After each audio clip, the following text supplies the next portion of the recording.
we're keeping Miami beautiful in Coconut Grove with 3 activities going on: cleanup, code enforcement, plus coffee with a cop. First, the cleanup.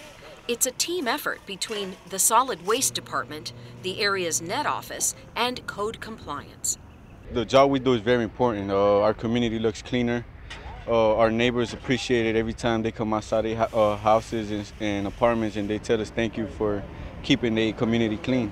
Some things they can't just simply sweep up or toss, like a partially demolished home on Charles Avenue. This is where code compliance steps in to try to get the owners to take action. They're interfering with the neighbors.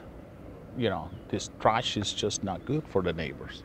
Within 3 days, the owners cleared all the debris. The code compliance officer also posted a warning across the street on an overgrown and littered lot slated for construction. You're gonna send the crew in 2 hours. I'm gonna re-inspect the property this afternoon for compliance. In fact, a crew was sent to the site later in the morning.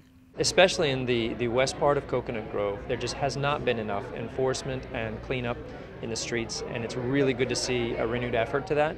Daryl, what do you think of these cleanup efforts here in Coconut Grove? I think that it's very needed around in this area. It help the neighborhood, be more livable and presentable, and maybe the crime rate will go down. Just down the road at the McDonald's on 32nd Avenue and US 1, residents were invited to have coffee with a cop.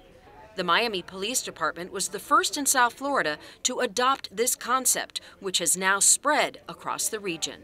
Like the chief said, no speeches, no script, no agenda, just a good conversation over great coffee.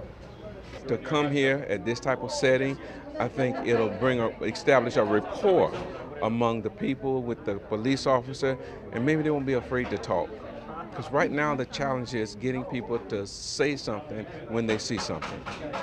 District 2 Commissioner Ken Russell also stopped by.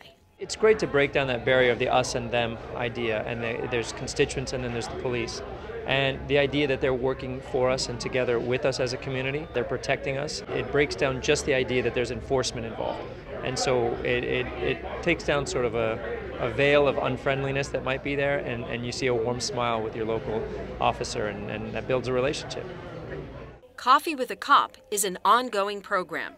Keep Miami Beautiful cleanups take place every Wednesday in different neighborhoods across the city.